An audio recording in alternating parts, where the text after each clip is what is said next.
2024 માં પીએમ કિસાનમાં નવા ફોર્મ કઈ રીતે ભરવા અને જો તમારો પીએમ કિસાનનું ફોર્મ ઓલરેડી ભરેલું છે અને તમારો હપ્તો નથી આવતો તો કઈ રીતે ચેક કરવું અને હવે શું કરવું, આગળની પ્રોસેસ શું કરવી, કેટલા ડોક્યુમેન્ટની જરૂર પડશે, એ ડોક્યુમેન્ટ ક્યાં આપવાના અને ક્યાં પહોંચાડવાના છે, આ વિડીયોમાં આપણે જોવાના છે.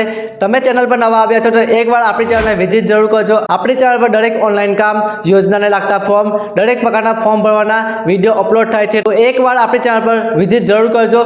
અને ચાલો હવે આપણે જોઈએ આપણે મોબાઈલ સ્ક્રીન અને કોમ્પ્યુટરની સ્ક્રીનમાં કે કઈ રીતે તમે પીએમ કિસાનમાં નવું ફોર્મ ભરી શકો અથવા તમારો પીએમ કિસાનનો 2000 નો હપ્તો બંધ થઈ ગયો છે તો કઈ રીતે ચાલુ કરી શકાય. તો ચાલો હવે આપણે મોબાઈલની સ્ક્રીન પર જોઈએ. સૌથી પહેલા આપણે કોમ્પ્યુટરની સ્ક્રીન અથવા તો મોબાઈલની સ્ક્રીનમાં આપણે પીએમ કિસાન સર્ચ કરવું છે. ક્રોમ બ્રાઉઝર ઓપન કરીને તમે સર્ચ કરી શકો છો. કોઈ પણ બ્રાઉઝર ઓપન કરીને સર્ચ કરવું છે પીએમ કિસાન. પહેલી જે વેબસાઇટ આવે છે એ વેબસાઇટ આપણે ઓપન કરવાની છે. પહેલી વેબસાઇટ ઓપન કરશો તમને કંઈક આ રીતે પેજ ઓપન જોવા મળશે. આપણે થોડું સ્ક્રોલ ડાઉન કરવાનું છે. સ્ક્રોલ ડાઉન કરશો તમને અહીંયા ઘણા બધા ઓપ્શન જોવા મળશે. આપણે ન્યૂ ફાર્મર રજિસ્ટર પર ટિક કરવાનું છે, પરંતુ અહીંયા ઘણા બધા ઓપ્શન છે. ઈ કેવાયસી કરી શકો છો. તમારું ફોર્મ રિજેક્ટ થયું તો ફોર્મ જોઈ શકો છો. તમારા પૈસા કેમ નથી આવતા, કયા કારણસર નથી આવતા તે પણ જોઈ શકો છો. અહીંયા આપણે ન્યૂ ફાર્મર રજિસ્ટર પર ટિક કરીએ છીએ અને બીજું એક પેજ જોવા મળશે આપણને. આ પેજમાં આપણે અહીંયા તમે ગામડામાં રહેતા હોય તો રૂરલ અને સિટીમાં રહેતા હોય, શહેરમાં રહેતા હોય તો અર્બન સિલેક્ટ કરવાનું છે. આપણે અહીંયા આધાર કાર્ડ નંબર નાખવાનો છે, મોબાઈલ નંબર નાખવાનો છે. આધાર કાર્ડ નંબર નાખતી વખતે ધ્યાન રાખવું જે પણ મોબાઈલ નંબર તમારા આધાર કાર્ડ સાથે લિંક છે એ જ અહીંયા તમારે સિલેક્ટ કરીને નાખવાનો છે. આપણે અહીંયા ગુજરાત સિલેક્ટ કરી લેવાનું છે. ઓટીપી માટે ઓટીપી સેન્ડ કરવાનો છે. કેપ્ચર કોડ ફિલ કરીને ઓટીપી તમે સેન્ડ કરી શકો છો. આપણે અહીંયા કેપ્ચર કોડ ફિલ કરી દઈએ છીએ અને સબમિટ પર ટિક કરી છે. સબમિટ પર જેવું ટિક કરીશું એક બીજું પેજ પણ આપણને જોવા મળશે. એ પેજમાં તમારો આધાર કાર્ડ સાથે જે મોબાઈલ નંબર લિંક હશે એ મોબાઈલમાં તમારો એક ઓટીપી આવશે જે 6 ડિજિટનો હશે.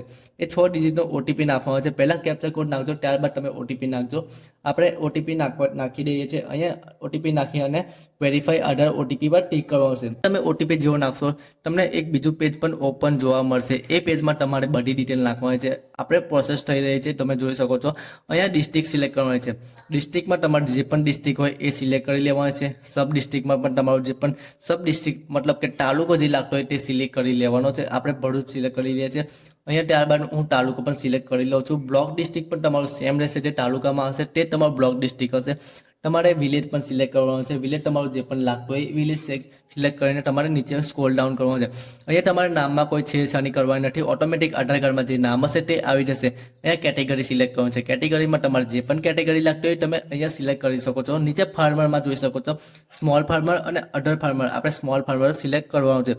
ત્યારબાદ તમારો મોબાઈલ નંબર ઓલરેડી એન્ટર હશે. બધી ડિટેલ જોઈ લેવાની. તમારે રેશન કાર્ડ નંબર નાખવો હોય તો નાખી શકો છો. જરૂરી નહીં, કમ્પલસરી નથી. પરંતુ એક ખાસ વાત, લેન્ડ રજિસ્ટ્રેશન આઈડી આપણે ફાઇન્ડ કરવાની છે, મતલબ શોધવાની છે. તે તમારા નકલમાં જોવા નહીં મળે.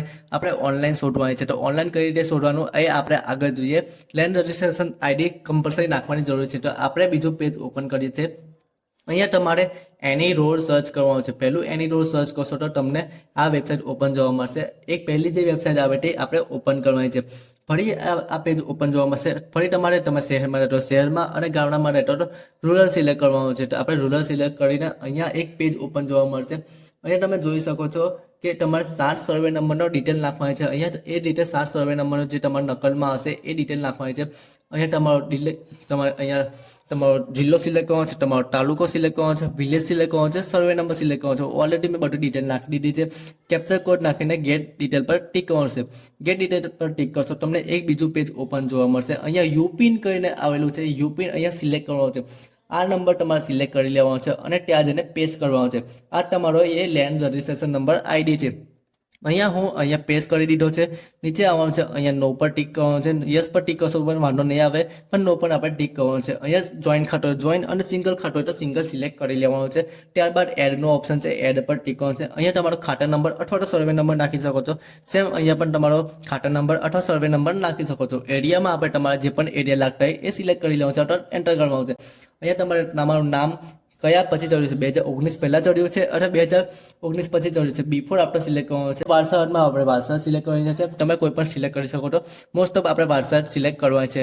લેન્ડ ડેટમાં અહીંયા જે તમને જોઈ શકો લેન્ડ ડેટ વેલિડિટી આપણે જોઈશું વિઝિટિંગ ક્યારે કર્યું છે, મતલબ કે નીચે તમારી નકલ હશે, નકલમાં લખેલું હશે ઓલરેડી કે તમારા લેન્ડમાં લાસ્ટ વિઝિટિંગ ક્યારે થયું હતું, એ સિલેક્ટ કરવાનું છે. અહીંયા એડ પર ટિક કરવાનું છે. ઉપર જોઈ શકો છો તમે બધી ડિટેલ આવી ગઈ હશે. હવે તમારે અહીંયા તમારે પીડીએફ અપલોડ કરવાનું છે. પીડીએફ મતલબ કે જે પણ તમારી નકલ હશે, હું તમને બતાવું. નકલની પીડીએફ બનાવે છે.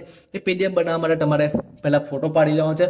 આઈ લવ પીડીએફ નામની એક વેબસાઇટ છે, એ વેબસાઇટ પર જવાનું છે અને એક પીડીએફ ફોર્મેટમાં તમારે પીડીએફ બનાવી લેવાની છે. એ પીડીએફ 200 કેબીની હોવી જોઈએ, એના કરતાં વધારે ના હોવી જોઈએ. તમે 7 અને 8ની બંનેની પીડીએફ બનાવવાની રહેશે. એ પીડીએફ અહીંયા તમારે ચોઈસ કરીને અપલોડ કરવાની રહેશે.